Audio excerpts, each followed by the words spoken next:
Gesteco, sostenibilità in circolazione, un impegno del gruppo Luci. Gesteco vi invita all'ascolto di Economai FVG.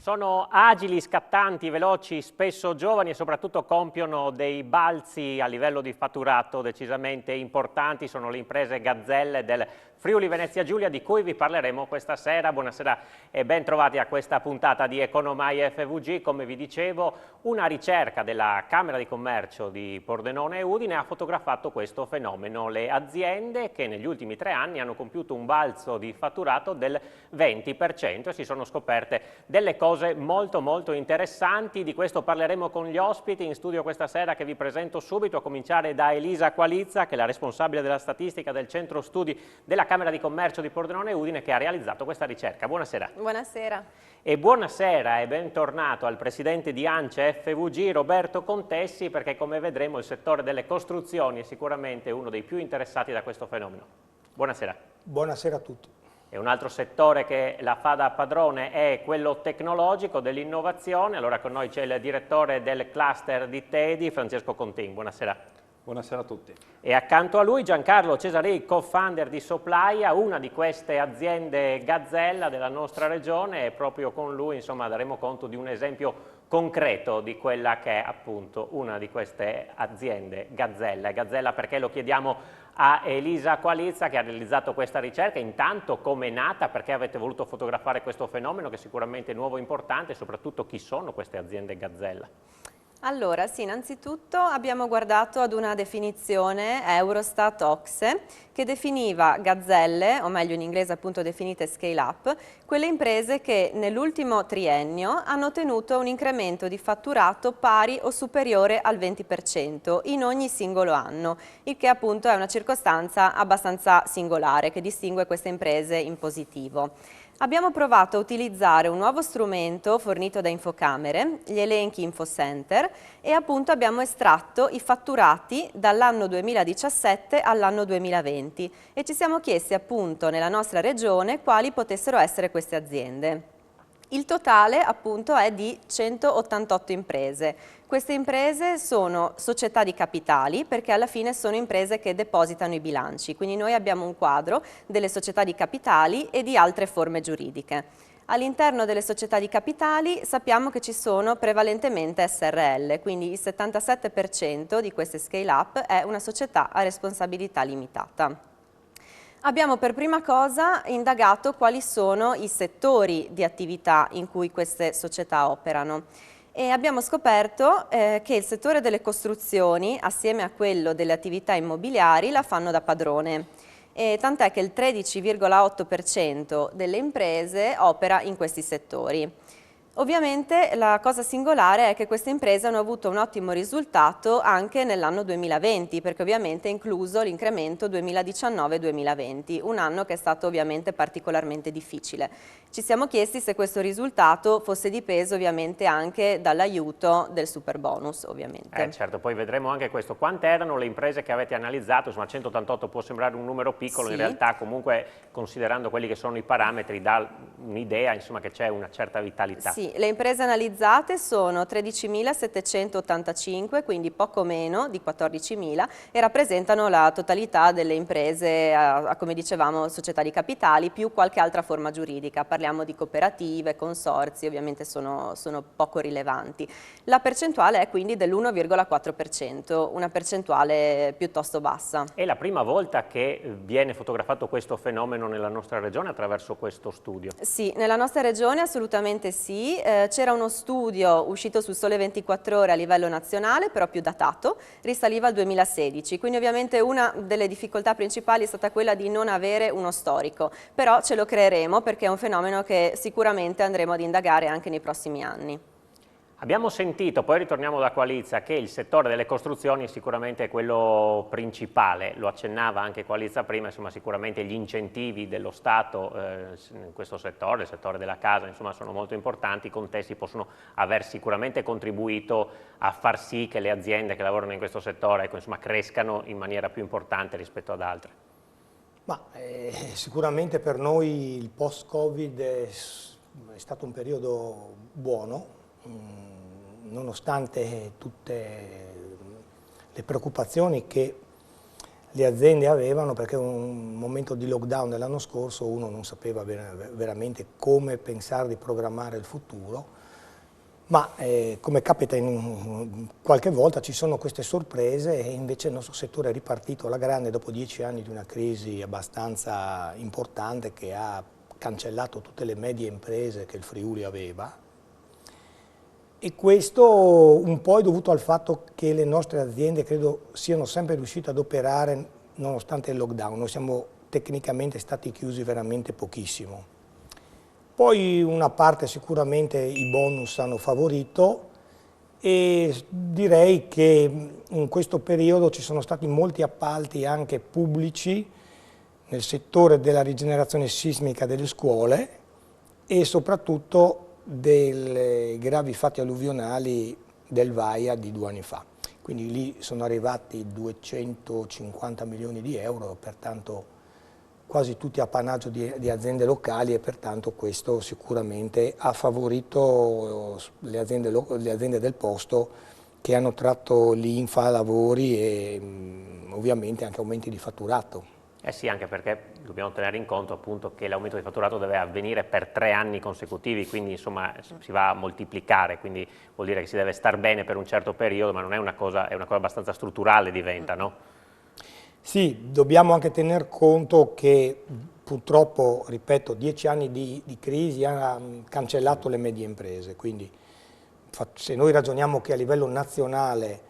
le imprese più strutturate, che sono quelle iscritte a l'ANCE, fatturano una media di 6-7 milioni con 5-6 dipendenti di media, capisce che le aziende più piccole, quelle che fatturano non so, 1, 2, 3 milioni, basta un cantiere in più e allora lì c'è subito l'aumento del fatturato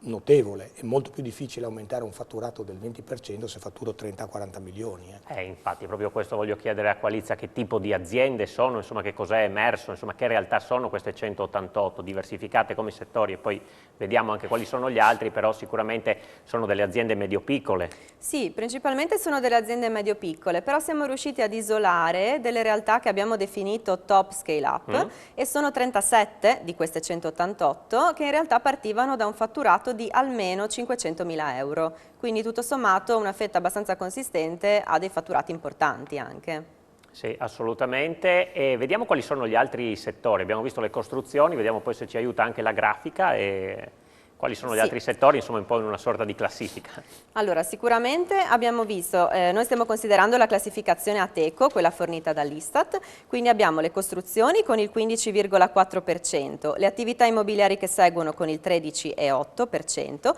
poi c'è tutto il settore del commercio, sia all'ingrosso e al dettaglio, 11,7%, e segue la manifattura assieme ai servizi di informazione e comunicazione con il 9%. Poi diciamo andiamo a scendere, includendo anche attività professionali, noleggi, sanità e assistenza sociale, trasporti, attività finanziarie. Qui siamo arrivati al 3,2%, poi in realtà non c'è una vera e propria classificazione settoriale perché poi i numeri iniziano a diventare meno rilevanti. Ecco, sicuramente, insomma, anche le aziende, quelle tecnologiche sicuramente, perché sono più giovani, perché sono un po' l'evoluzione delle start-up e perché, insomma, in questo periodo hanno dimostrato di sapersi muovere, sicuramente il cluster di Tedi, insomma, le raggruppa, no, con Ting e quindi, insomma,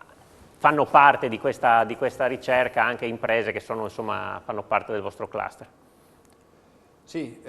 ovviamente quando si parla di scale up in ambito digitale ci viene in mente solitamente altro, nel senso che per definizione siamo abituati a pensare a delle start-up più evolute, nel senso che sono start-up che riescono a definire il proprio modello di business e riescono poi a scalare, e da qui il nome, verso mercati internazionali con dei tassi di crescita molto elevati. E nonostante questo la ricerca della Camera di Commercio è molto importante, è molto significativa e c'è un quasi 6% di aziende specificamente del settore ICT. Poi ho provato con i dati che avevo a disposizione a individuare quelle che potevano essere la decina di imprese ICT rientranti nel campione, ed effettivamente devo dire che ci sono dei casi significativi di aziende, una è qui con noi questa sera e la ascolteremo tra poco, ma ci sono aziende che hanno individuato un proprio modello di business, hanno seguito una tecnologia specifica e sono riuscite a crescere in maniera significativa negli ultimi 3 anni, nonostante il Covid, bisogna dirlo, ha inciso anche sul fatturato delle aziende ICT, perché è vero che quasi tutta l'economia e quasi tutta la nostra vita si è spostata online nel corso degli ultimi 2 anni, però la maggior parte delle aziende ICT che compone il nostro territorio è formata da aziende che sono al servizio delle altre imprese, quindi al servizio delle imprese manifatturiere, delle imprese metalmeccaniche o anche del settore edilizio, per cui nel momento in cui pezzi interi di economia si sono fermati, di conseguenza anche il fatturato delle imprese ICT che erano al servizio di quei mercati ne hanno risentito, con alcune eccezioni ovviamente. Magari si pensa che il Covid in questo caso possa aver dato una mano, in alcuni casi sì, perché magari ha spalancato altre porte che qualcuno è stato bravo insomma, a intercettarle, in altri casi però in effetti il Covid ha colpito anche questo tipo di aziende, no? Sì, è esattamente così, perché appunto ci sono alcuni casi, alcune aziende, poche per dire la verità in regione, che fanno dei prodotti o dei servizi finiti, nel senso che vanno direttamente, che sono rivolti ai consumatori, per cui quelle hanno avuto un balzo perché effettivamente si è notato, e i dati lo dimostrano, un aumento del consumo digitale a qualsiasi livello. Mentre chi si adopera per trasformare digitalmente le altre imprese, chiaramente la mancanza di domanda ne ha risentito. Allora l'abbiamo nominata prima, l'ha citata anche lei, insomma Soplaia è uno di queste 188 aziende, abbiamo qui il cofondatore, insomma tra poco dopo la pubblicità proveremo a capire insomma questa scalata come è stata nel loro caso, a tra poco.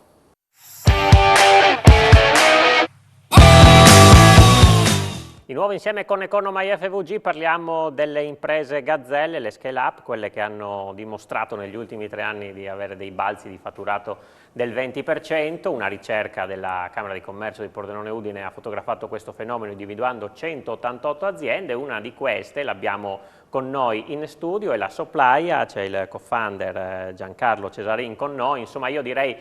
vediamo questo piccolo contributo e poi insomma entriamo a scoprire questa realtà, vediamo.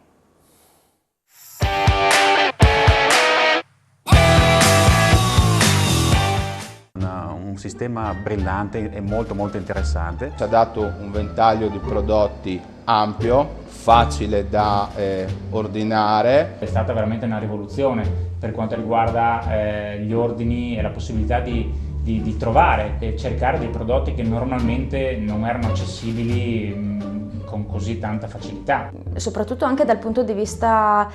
dei formaggi, ci sono delle piccole nicchie, il blu di capra, oltre che alle verdure biologiche. Prodotti di malga, dai formaggi alla ricottina, al radicchio di Mont,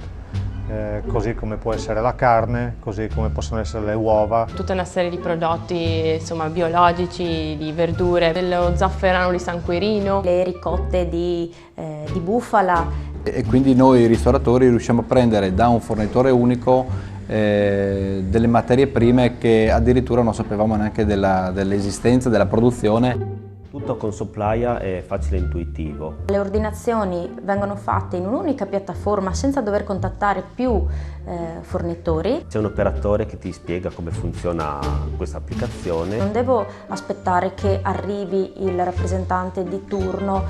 parlarci, vedere, fare, brigare, cioè è proprio molto più immediato. E si riesce a ordinare con comodità dal portale, oltretutto ordinando a qualsiasi ora del giorno. Quando voglio io, negli orari che voglio io. È stato poi facilissimo, subito intuitivo, fare i primi ordini. O la sera prima di andare a casa o anche durante il servizio. Si parli di prodotti enogastronomici, l'abbiamo capito, ma ci facciamo spiegare da Cesarin che cos'è Soplaia, come è nata e qual è stata la sua evoluzione. Sì, Soplaia è una startup, adesso scale up, cioè la fase successiva di una startup nata in Friuli con il modello di business attuale nel 2018 da 4 founder, siamo io, Mauro Germani, Davide Marchesi e Ivan Litvinenka, che insieme, venendo da settori diversi del mondo digitale e della ristorazione, abbiamo deciso di metterci insieme per trovare una soluzione a quello che è un problema sentito sia dal lato produttori che quello dei ristoranti, cioè quello di ridurre i passaggi e rendere più agevole e più veloce quella che è, diciamo, l'attività giornaliera di tutti i ristoranti, cioè quella di riordinare i prodotti che servono al loro ristorante. Quindi abbiamo unito queste competenze, mettendoci anche un po' di logistica dentro, perché alla fine questi prodotti, una volta ordinati, qualcuno deve comunque portarli. Abbiamo creato questo modello che sia digitale ma anche fisico, perché abbiamo degli hub logistici che ci permettono di ridurre queste distanze anche a livello proprio pratico, cioè i produttori hanno un unico punto dove scaricare i loro prodotti e i ristoranti hanno veramente molto vicino a sé il punto di partenza dei furgoni, quindi noi riusciamo a garantire consegne puntuali nella fascia di 2 ore che ogni ristorante ci ha richiesto. E con l'applicazione che abbiamo lanciato pochi mesi fa, che è la prima in Italia di questo settore, diamo l'informazione la mattina stessa al ristorante di quando il furgone gli arriva con uno scarto di 20 minuti, per cui il ristorante sa quando partire a fare magari una preparazione, quando preparare la linea, perché sa quando effettivamente la merce gli arriva, cosa che ovviamente prima con lo standard attuale del mercato non era possibile. Sembrano piccolezze, ma voi immaginate avere 10-15 interruzioni durante la mattina mentre stai preparando da mangiare, vuol dire fermarsi, lavarsi le mani, firmare la bolla, tornare a ripreparare, poi arriva in un altro furgone, rifare la stessa operazione per altre 7-8 volte. Capite qual è il vantaggio di avere un'unica consegna con ovviamente i prodotti che dicevano prima i nostri amici ristoratori, cioè prodotti che comunque nella grande distribuzione non si trovano, e l'unica alternativa era prendere la propria macchinina nel giorno di riposo che si ha e fare il giro delle malghe o fare il giro dei produttori per recuperare quei prodotti che ti permettono di differenziare il tuo locale dalla concorrenza. Ecco, sicuramente un'idea che è nata evidentemente prima del Covid, perché siete nati nel 2018, il Covid è stata un'opportunità o un ostacolo? Allora, la settimana, diciamo, del lockdown abbiamo visto che nel giro di una settimana appunto abbiamo perso il 90% del business, perché ovviamente i ristoranti chiudevano e di conseguenza non acquistavano. Ci siamo guardati in faccia fra di noi e abbiamo deciso che dovevamo fare qualcosa, uno ovviamente per la sopravvivenza stessa dell'azienda, ma anche per aiutare tutti quei centinaia di produttori che lavoravano con noi e che avevano messo da parte magari per Pasqua, visto che eravamo sotto Pasqua, sì, tanti prodotti che non avevano poi il mercato. Quindi abbiamo deciso di fare un nuovo modello, un B2B2C cosiddetto, cioè distribuivamo tramite i nostri produttori ai privati però, e di conseguenza in giro di un weekend abbiamo ributtato su un nuovo progetto che si chiamava Fresco Locale, che è stato attivo in quei 3 mesi del primo lockdown, con cui abbiamo mantenuto i trend di crescita precedenti, quindi in giro di una settimana siamo ritornati esattamente allo stesso valore di fatturato che facciamo prima del lockdown, e quindi abbiamo mantenuto lo stesso trend di crescita per la nostra azienda e abbiamo dato uno sbocco di mercato che prima non avrebbero avuto ai produttori locali, e fornendo alla fine delle famiglie che erano chiuse in casa prodotti che comunque servivano per la loro famiglia. Eh sì, il termine gazzella in questo caso è azzeccato, anche perché insomma c'è quel famoso proverbio che dice, no, che ogni mattina una gazzella si deve svegliare e cominciare a correre, naturalmente per sopravvivere. C'è anche un leone però che deve cominciare a correre, esatto, perché se non prende la gazzella non mangia. Insomma, ecco, la capacità anche di affrontare il momento, di sapersi trasformare, magari di cambiare rotta molto velocemente. Qualizza, voi avete fatto questa ricerca in modo anonimo, nel senso non avete associato poi i fatturati a un nome di un'azienda, vi serviva a livello statistico? Esatto, per ora il fine era quello statistico, quindi abbiamo proprio chiesto un'estrazione che ricomprendesse i fatturati e gli addetti, che erano le informazioni che più ci interessavano, e non escludiamo ovviamente in futuro di andare a cercare anche nel dettaglio chi sono tutte queste imprese. Ecco, una ve l'abbiamo trovata noi, ma esatto, insomma pian piano si troveranno anche tutte le altre 187. Contesti, per quanto riguarda il vostro settore, abbiamo sentito, i numeri sono piccoli, nel senso che parliamo di imprese piccole, magari giovani, voi siete più strutturati in genere, però insomma il fatto che ci sia anche nell'immobiliare, perché anche questo è un settore che sta ripartendo in qualche modo, non ai livelli di 10 e qualche anno più fa, ma insomma c'è una vivacità di nuovo anche su questo. Ma sicuramente l'immobiliare, anche lì c'è un punto di domanda che nessuno riuscirà mai a spiegare, ma anche questo col lockdown c'è stata una ricerca di nuovo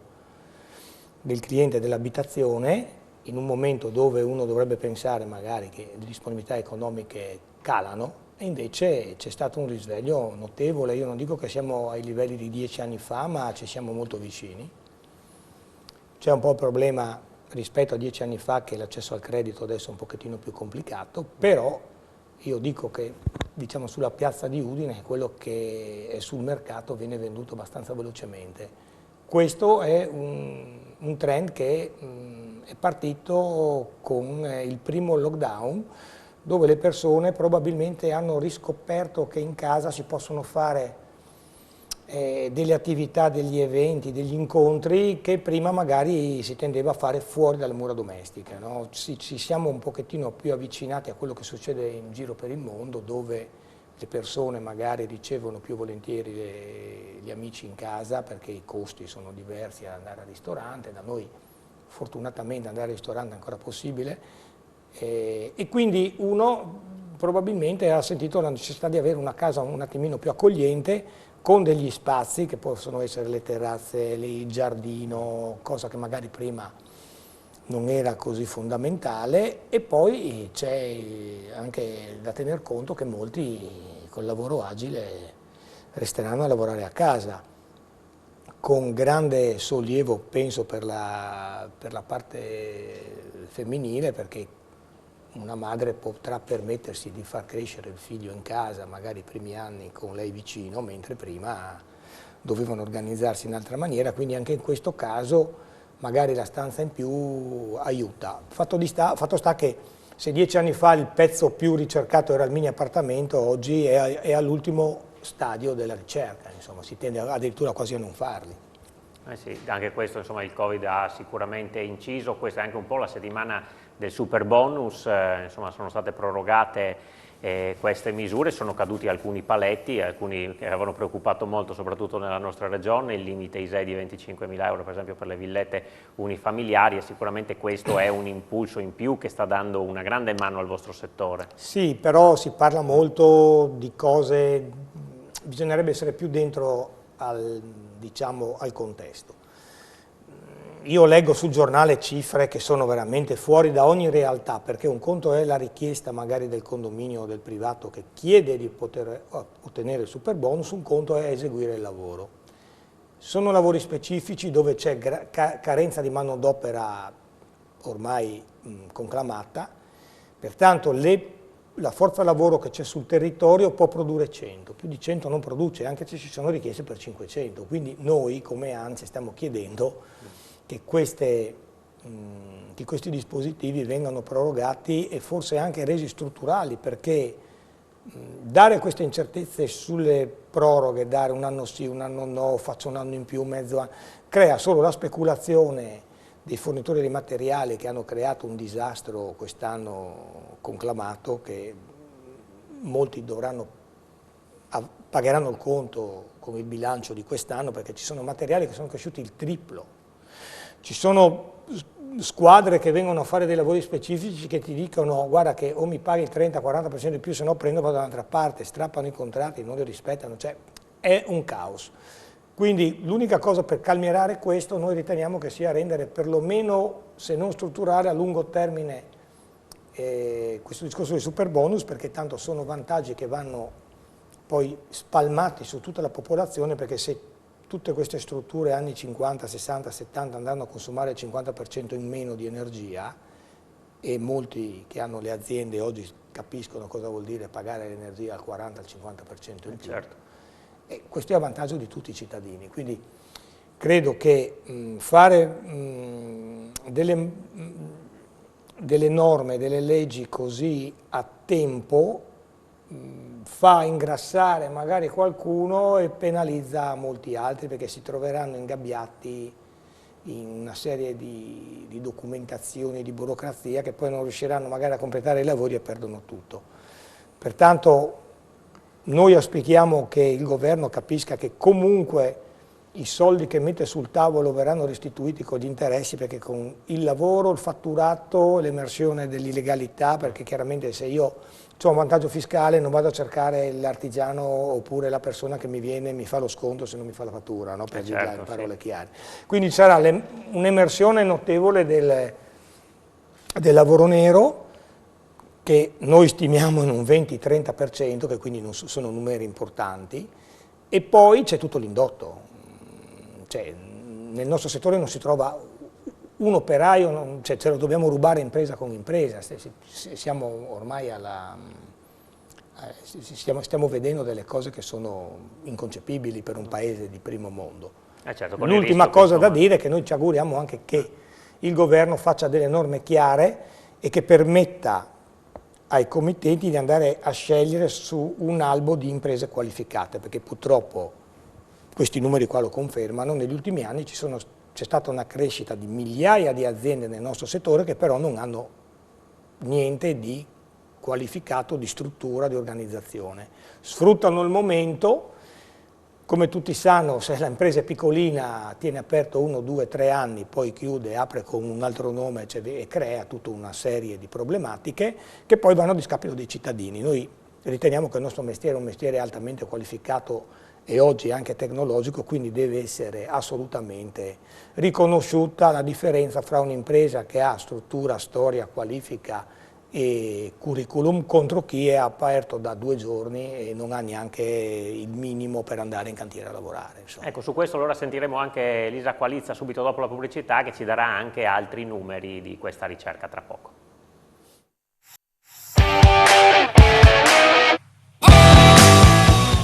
Ancora insieme con Economai FVG, lo diceva il presidente di ANCE Contessi prima della pubblicità, c'è il rischio che però queste imprese gazzella, delle quali stiamo parlando questa sera, quelle con il balzo di fatturato del 20% in più per 3 anni, siano delle imprese giovani che fanno una sorta di boom perché sfruttano il momento, che però poi siano costrette insomma a chiudere o a ridimensionarsi. Qualizza, lei che ha redatto questa ricerca per la Camera di Commercio di Pordenone e Udine,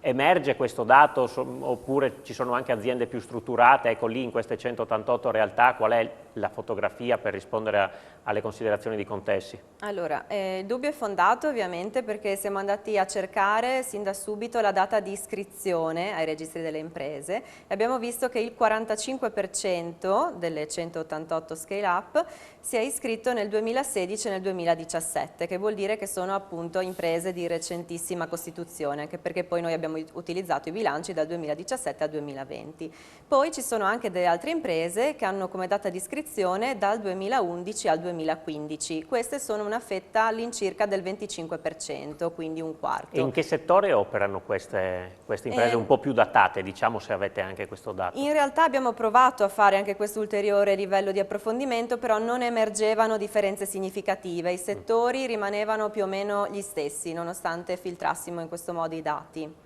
Sì, quindi magari sì, l'incentivo qui, esatto. Super bonus casa, c'entra meno, insomma, c'è questa proprio capacità magari evolutiva da parte di alcune aziende, che sono un po' l'evoluzione, diciamo, delle start-up. Ecco, in che cosa si differenziano e come evolvono? Le start-up? Queste scale-up rispetto a una start-up, che naturalmente, lo dice anche la parola, è appena nata, quale deve essere il salto poi da fare per entrare ad essere una scale up? Ma in realtà non c'è, diciamo, come spiegavamo prima, un filtro a livello di fatturato, perché abbiamo deciso di non mettere un limite, perché ogni crescita andava premiata. Ci sono altre definizioni a livello internazionale che includevano solo le imprese che partivano da almeno 10 addetti. Questo ovviamente avrebbe penalizzato particolarmente le aziende della nostra regione, che tutto sommato sono aziende molto piccole, quindi non mettendo questo filtro sugli addetti, ovviamente ci troviamo anche davanti ad aziende appena nate che magari hanno un fatturato relativamente basso, però il loro track record è questo. Ecco, Contin, è un segnale, comunque lo si guardi, positivo, nel senso che vuol dire che ci sono imprese che comunque crescono. C'è la preoccupazione, ecco, da parte sua anche che nel settore tecnologico ci sia poi un arresto immediato, insomma, nel medio termine, o sono realtà che comunque hanno la capacità, non dico di progredire a questa velocità all'infinito, ma insomma di strutturarsi, insomma, per quello che è anche lo storico che avete visto, insomma, a disposizione? Ma allora, a differenza del settore delle costruzioni, come Contessi ha descritto poco fa, per il nostro caso non è un male che un'azienda sia nata da poco, nel senso che è sempre un bene avere idee nuove e le imprese nuove, appunto le start-up, che per definizione hanno meno di 5 anni, e portano sempre un valore aggiunto e hanno una fase molto dinamica all'inizio, per cui il tasso di crescita non è solo del 20% di anno in anno, ma è molto, molto più elevato, e quindi è ovvio che in questa fascia ci siano aziende che poi sono rientrate nella ricerca di Camera di Commercio. E c'è una cosa che ci accomuna con il settore delle costruzioni, ma immagino con tutti gli altri settori economici nazionali, che è la mancanza di personale qualificato, ed è il vero vincolo, il vero limite della crescita, se vogliamo anche esponenziale, delle aziende. Le aziende con cui parlo, dialogo ogni giorno, la prima cosa che mi chiedono è di aiutarle a trovare delle persone qualificate con determinate competenze in ambito tecnologico, ovviamente, e la mancanza non tanto del sistema scolastico universitario di formare le persone, ma proprio la mancanza di persone stesse. Mancano donne e uomini che studino queste cose, che facciano questo tipo di lavoro. Le aziende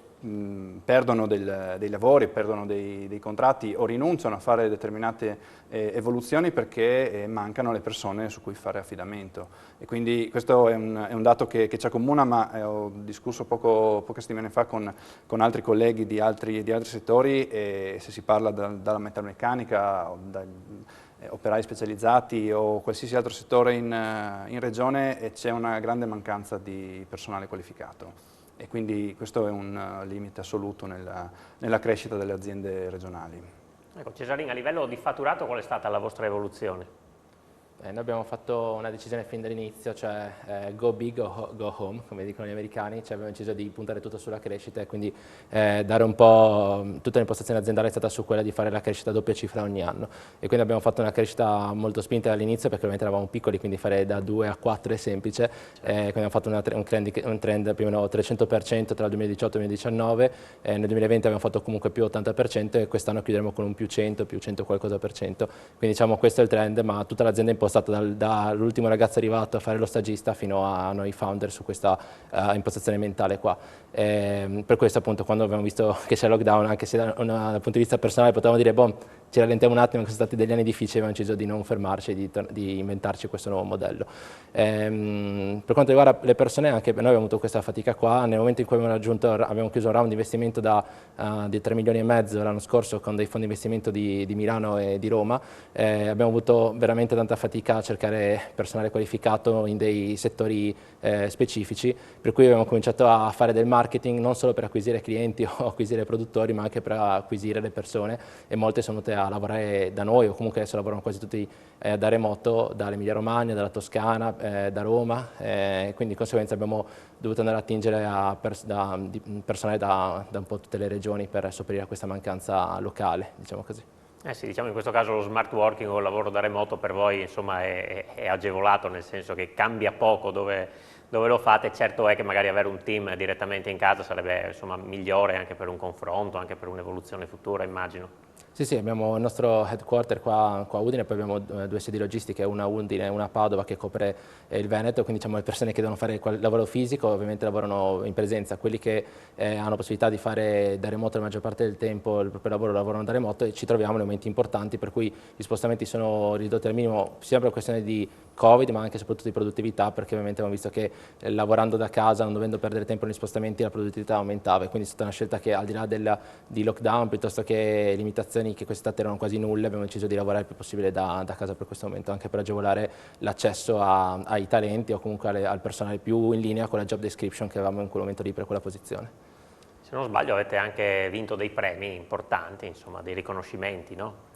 Sì, abbiamo vinto da alcuni premi più regionali o diciamo generalizzati sulle start-up, sulle aziende giovanili, fino a riconoscimenti proprio del nostro settore della ristorazione, come il premio sulla gastronomia italiana di quest'anno, che abbiamo deciso di condividere con uno dei nostri ristoratori che aveva più di tutti capito la filosofia dell'azienda dall'inizio, quindi abbiamo deciso di condividere con lui questo successo. Sì, Qualizza, quali altri elementi interessanti, insomma la vostra ricerca è molto dettagliata, approfondita, insomma fa emergere sicuramente altri aspetti che meritano attenzione. Sicuramente le ricadute in ambito occupazionale, perché siamo andati ad indagare appunto quanto fossero cresciuti gli addetti in questo arco temporale. Abbiamo quindi considerato tutte queste 188 imprese assieme e abbiamo visto che gli addetti sono aumentati da 800 nell'anno 2017 a circa 2400 nel 2020, quindi significa quasi 3 volte tanto, sicuramente un raddoppio e siamo vicini appunto a 3 volte tanto. E in questo senso abbiamo anche visto a livello medio, abbiamo provato a fare una media degli addetti di queste 188 imprese, abbiamo scoperto che nel 2017 il numero medio di addetti era pari a 8, ovviamente ci sono quelle più grandi e quelle più piccole, quindi il dato va preso insomma per un dato medio, e sono diventati 17 nel 2020, quindi sempre stiamo parlando di un raddoppio. Inoltre abbiamo provato a fare anche una previsione per il futuro, andando ad indagare tutte le imprese che si sono iscritte al registro dopo l'anno 2018. Di queste non possiamo ancora sapere ovviamente i 3 anni come andranno, però sappiamo già come sono andati i primi 2. Abbiamo già trovato 156 imprese candidate a diventare le prossime scale up, quindi quelle che andremo ad indagare il prossimo anno, e in questo caso sì, abbiamo già notato che la specializzazione settoriale si sta modificando. Qui abbiamo trovato attività professionali, scientifiche e tecniche al primo posto con il 17,3%. È un segno insomma del periodo? Sicuramente potrebbe essere un segno del periodo anche ricollegato al periodo appunto Covid. E tra l'altro ovviamente le imprese hanno già quasi completato il loro anno 2021, però dovremo aspettare la metà del prossimo anno per il deposito dei bilanci e sicuramente sarà uno studio che riproporremo. Ecco, vi aspettate naturalmente che i numeri possano crescere a questo punto o poi cambierà poco, nel senso pur ripetendo, insomma, diciamo che la percentuale, l'1, insomma, può essere quella che si può mantenere insomma costante anche nel tempo. Sì, crediamo che la percentuale in realtà non cambierà molto perché come dicevamo è più facile fare questo risultato nei primissimi anni, quindi le imprese sono state facilitate nei primi 2, però probabilmente mantenere la crescita del 20% anche al terzo anno sarà più arduo, quindi sicuramente si scenderà, magari speriamo che saranno ovviamente sopra l'1,4%, ma non sicuramente del 10 credo. Sì, contesti, insomma abbiamo visto che c'è anche una ricaduta dal punto di vista occupazionale, pur con tutte le considerazioni che abbiamo fatto prima insomma, sulla difficoltà, perché voi dite il lavoro c'è, potremo naturalmente aumentare il personale, c'è però questa paura di cui accennava prima, finito l'effetto incentivi, ecco, che cosa succederà anche in un settore come quello delle costruzioni? Ma noi crediamo che alla fine, siccome, ripeto, gli incentivi fiscali danno lavoro a certe specifiche lavorazioni dell'edilizia. Ma l'edilizia, diciamo, non è fare cappotti e cambiare i serramenti, l'edilizia è, diciamo, più complessa. Quindi cosa succede? Che noi ci troviamo adesso in un momento dove c'è in un certo settore un liberi tutti, quindi sono tutti che cercano di accaparrarsi il lavoro direttamente, mentre prima magari andavano a lavorare per l'azienda più importante. Quindi io credo che questo boom finirà piano piano e queste strutture che oggi cercano di lavorare da soli, magari organizzandosi con l'amministratore del condominio, queste cose qua, torneranno a lavorare per le imprese più consolidate, perché il trend è quello. Il problema vero è che noi abbiamo perso 10 anni e quindi una generazione di ragazzi italiani, perché ormai il 50% della nostra forza lavoro viene dall'estero, perché certi lavori, certe lavorazioni, certe specificità ormai i nostri stanno scomparendo. E lì noi abbiamo perso un anno, lì la politica ha fatto un errore enorme perché non ha pensato a cosa stava succedendo, non ha dato incentivi al ragazzo magari per finire la scuola media superiore e poi cominciare magari un percorso lavorativo invece che universitario. E adesso magari ci troviamo con una valanga di architetti e di ingegneri che non trovano posto di lavoro, mentre noi sul cantiere avremo bisogno di forza lavoro che non c'è.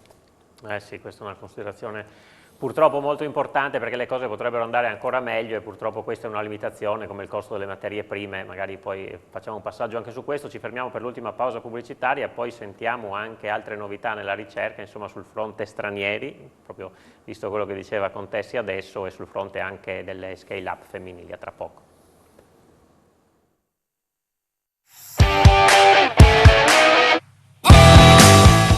Ultima parte di Economai FVG, anche ultime considerazioni, ultime curiosità di questa ricerca della Camera di Commercio di Pordenone e Udine che ha indagato le scale-up della nostra regione, ovvero quelle aziende che crescono molto velocemente di fatturato. Qualizza, allora sul fronte femminile e stranieri che cosa emerge? Sì, allora emerge che non sono tantissime, però ci sono all'incirca 1 su 10, quindi per quanto riguarda le femminili siamo al 13%, abbiamo 25 scale-up femminili, quindi possiamo dire anche per quelle giovanili la stessa cosa, sempre 1 su 10, sono più o meno il 12%. Per quanto riguarda invece gli stranieri, le scale-up straniere sono un po' più basse, sono pari al 6,9%. Potrebbe essere quindi che le imprese straniere facciano un po' più difficoltà a ottenere questo risultato, anche perché siamo andati a vedere quanto è la quota di straniere rispetto a tutte le imprese iscritte al registro ed è del 12,7%, quindi sembra che le straniere fatichino un po' di più, ecco, mentre sono premiate quelle giovanili.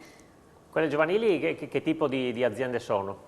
In questo caso sono guidate da under 35. Queste imprese sono più imprese orientate al futuro e quindi che operano ad esempio nella produzione di software, come dicevamo, oppure prettamente attività scientifiche e tecnologiche. Sì, e qui insomma è un assist di Tedi, ricordiamo anche qual è la vostra galassia e diamo anche una fotografia di quello che è il momento attuale insomma, per quanto riguarda le aziende che fanno parte del vostro cluster. Sì, allora c'è da dire che in Regione abbiamo poco meno di 3.000 aziende considerabili del settore ICT, sono anche questi dati della Camera di Commercio, e ripulendo un po' il numero, perché all'interno di questi 3.000 ci sono anche liberi professionisti, partite IVA e unità locali di aziende esterne, extraregionali, che poi hanno dei punti d'appoggio qui, si tratta di un migliaio, 1.600 imprese circa. E sono imprese di piccole dimensioni, medie e piccole, il numero medio di addetti va tra i 10 tra i 10 e i 25 addetti e ce ne sono poche che superano i 50 addetti. Un'impresa di sviluppo software che ha più di 50 persone in regione è considerata un'impresa di grande successo e di grande valore. E, come dicevo prima, sono aziende che lavorano soprattutto al servizio di altre aziende, quindi sviluppano software per conto di altri o integrano sistemi tecnologici, soluzioni tecnologiche per abilitare il business di altre aziende. È un settore in crescita, negli ultimi 10 anni abbiamo avuto un tasso di crescita del numero di imprese del 10%, mentre i trend regionali andavano in calo dal punto di vista anche delle imprese. Sono imprese anche in questo caso poco femminili al momento, nel senso che sia come titolarità dell'impresa ma anche come presenza in imprese, quindi il mondo femminile all'interno del mondo di sviluppo software, diciamo così, è purtroppo sottorappresentato e ci sarebbe molto lavoro da fare, soprattutto in termini di orientamento delle nuove generazioni, perché ci sono molti spazi e molte opportunità per entrambi i sessi all'interno di questo settore. Sì, Cesarin, voi insomma qual è il limite che non ci si pone limiti naturalmente in questo caso, ma insomma qual è l'obiettivo? Continuare a crescere di questo passo comincerà a diventare difficile a un certo punto, insomma, ma qual è l'obiettivo che vi siete posti, anche temporale? Come obiettivo abbiamo quest'anno quello di chiudere un altro round di investimento con dei fondi attuali più altri nuovi che ci permettono di completare l'espansione in tutto il nord Italia, centro-nord Italia e mettere un primo passetto verso l'espansione europea nei paesi che hanno una cultura più simile alla nostra, che hanno comunque un consumo di prodotti italiani molto importante, come appunto la Germania, che al contrario dell'Inghilterra ha una struttura di ristoranti molto simile alla nostra, in cui sono mamas and papas, dicono gli inglesi, cioè ristoranti familiari, non come in Inghilterra che sono magari catene di centinaia o decine di ristoranti. Di conseguenza l'obiettivo è quindi quello di continuare a strutturarci nelle regioni in cui già siamo, aprire nuovi mercati nel nord Italia e poi diciamo, chiudere questi anni di investimento per poterci permettere di andare all'esterno, perché appunto concorrenti diretti di supply a livello europeo sono molto pochi e sono più o meno tutte la stessa dimensione, quindi diciamo, la gara è aperta e diciamo, vince chi va più veloce, per questo abbiamo questa impostazione mentale di andare di crescere, andare veloci. Sì, e poi è anche un modo per portare i nostri prodotti insomma, sul territorio, in giro per il mondo di fatto, perché poi insomma c'è anche questa valorizzazione del prodotto locale dietro il vostro lavoro. Sì, la cosa interessante è che abbiamo tantissime, senza andare a ricercare, abbiamo tantissime richieste sia dalla Slovenia, dalla Croazia, che è semplice, ma anche dai mercati, diciamo, di prodotti gourmet di Londra. Ci hanno chiamato per organizzare spedizioni da quelle parti. Adesso siamo ancora molto sul local to local, però pensare a un concetto di globally, cosiddetto, cioè locally global, è interessante perché appunto c'è sempre più richiesta, e complice anche appunto secondo me in questo caso il lockdown un po' generalizzato, la gente ha avuto più tempo per provare nuovi gusti, provare nuove esperienze e provarci anche a casa, quindi non solo diciamo, le fasce, diciamo, negli altri paesi soprattutto di più ambienti avevano accesso a questo tipo di alimenti, adesso anche persone, diciamo, con le tasche meno profonde hanno fatto in modo di cercare questi prodotti e hanno voglia di avere esperienze nella ristorazione non solo in Italia ma anche all'estero, e provare questi gusti che prima avevano solo quando andavano in vacanza, ad esempio. Eh sì, se crescete voi crescono anche le realtà che gravitano attorno a voi, perché naturalmente voi fate da propulsore in un certo senso, quindi anche i produttori locali, insomma, credo che guardino a voi con una certa attenzione. Sì, la nostra idea è stata quella di democratizzare un po' l'accesso a questo mercato dei produttori piccoli, nel senso non ci sono listing fee come c'è una grande distribuzione, non ci sono costi di accesso a questo mercato, e come, diciamo, noi la chiamiamo plug and play, cioè infili la spina, clicchi un tasto e funziona, hai accesso a un mercato digitale che cresce, alla logistica, all'amministrazione, al marketing, è un'applicazione che è continuamente aggiornata dal nostro team interno, per cui anche il produttore più piccolo che però rispetta determinate caratteristiche sia di prodotto ma che anche abbia, diciamo, la nostra interesse a puntare a questi volumi, a questa mentalità, veramente dal giorno 1 può avere accesso a questo mercato che noi stiamo creando per lui essenzialmente. Qualizza, c'è ancora uno spunto da regalare ai nostri telespettatori? Ma in realtà credo che abbiamo parlato di tutti i temi che abbiamo toccato, abbiamo toccati tutti praticamente. Abbiamo visto forse a livello europeo, abbiamo provato a classificare l'Italia all'interno di una classifica europea, questo non è un nostro dato, è un dato dello European Scale Up Monitor dell'Erasmus Center, e colloca l'Italia in realtà al 6° posto come paese per numero di scale up, quindi comunque una buona posizione. Il Regno Unito è al 1° posto. E ovviamente se andiamo a considerare i primi 10 paesi, questa ricerca ci dice che ben l'80% delle scale up si concentra nei primi 10. Ecco, forse non abbiamo dato il dato territoriale delle 188, come sono suddivise nella nostra regione. Allora, sono suddivise ovviamente in tutte le province, sono 76 nel territorio di Udine, 45 in quello di Pordenone, 38 a Trieste e 29 nel territorio di Gorizia. Le percentuali si mantengono all'incirca inalterate perché sappiamo che a Udine sul totale delle imprese sono l'1,2%, a Pordenone anche, mentre la percentuale è leggermente superiore a Trieste e a Gorizia, dove sono l'1,7% e il 2,1%. Vabbè, quindi diciamo che a livello, insomma, di percentuale è abbastanza omogeneo sia, insomma, in tutte le province. Contesti, approfitto di lei, siamo quasi in chiusura di trasmissione, però il problema del costo delle materie prime non l'abbiamo superato naturalmente, anzi il 2022 è alle porte, si annunciano purtroppo dei rincari ancora sulle materie prime molto importanti, oltre che sull'energia elettrica, eccetera. Ecco, per il vostro settore questo è un ostacolo abbastanza importante. Ma questo è il vero Covid del nostro settore, perché, come dicevo, la pandemia per noi, fra virgolette, è stata positiva, mentre questa tempesta che si è scatenata, soprattutto questo nel 2021, ci sta travolgendo, non solo noi ovviamente, anche altri settori. Non più tardi di oggi ho sentito un grosso industriale friulano che sta pensando di chiudere lo stabilimento per 2 mesi a causa degli aumenti dell'energia, e con lui lo seguiranno altri grossi, stiamo parlando di aziende top in Italia, che quindi se fanno lobby e chiudono tutto, qua è meglio che noi per 2 mesi andiamo tutti in vacanza e poi ci rivediamo se il governo riuscirà a fare qualcosa, perché come tutti sanno questa è una disputa politica, il prezzo dell'energia,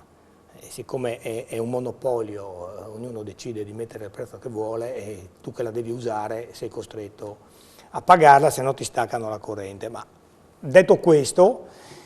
Come ho detto prima, noi abbiamo il problema che questo super bonus ha creato un sacco di speculazioni, perché probabilmente all'inizio non si è pensato che molti avrebbero approfittato nel momento delle forniture,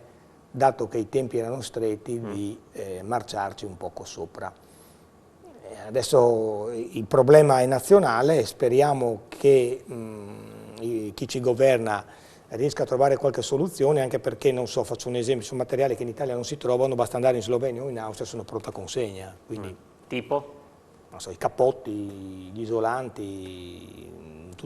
tutta quella sfera lì di materiale che qui si aspetta anche 6 mesi, si va in Slovenia e è pronta consegna, solo che, come sempre, l'Italia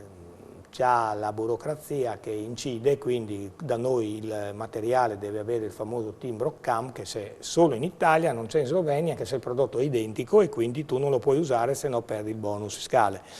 Quindi dovrebbero un attimino fare un ragionamento e cercare di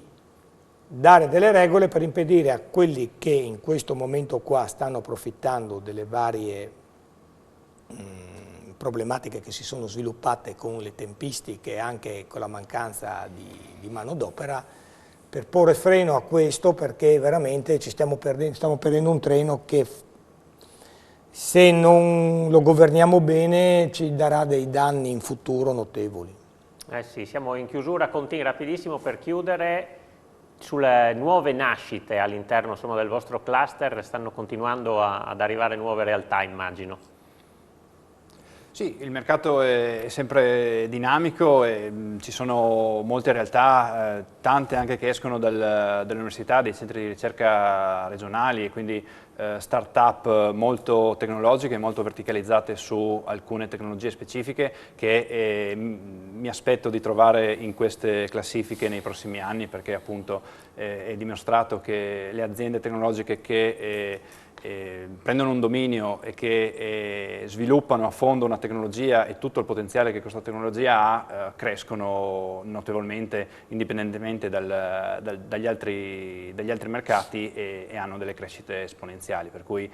ci ritroveremo sicuramente qua nei prossimi anni ad affrontare e a raccontare un po' di queste esperienze. Allora, altro materiale sicuramente per Elisa Qualizza e per il centro studi della Camera di Commercio di Pordenone Udine. Grazie per essere stata con noi e per averci illustrato questa ricerca molto interessante. Grazie. Grazie mille a voi, è stato un piacere. Grazie anche a Roberto Contesi, presidente dell'ANCE, grazie a Francesco Contin, direttore del cluster di Tedi, e grazie a Giancarlo Cesarin, co-founder di Soplaia, che ci ha raccontato un po' la loro realtà. Grazie anche alla regia di Simone Caramaschi e Martina Beraldo all'assistenza tecnica. Finisce qui questa puntata di Economai FVG, grazie per essere stati con noi, buona serata.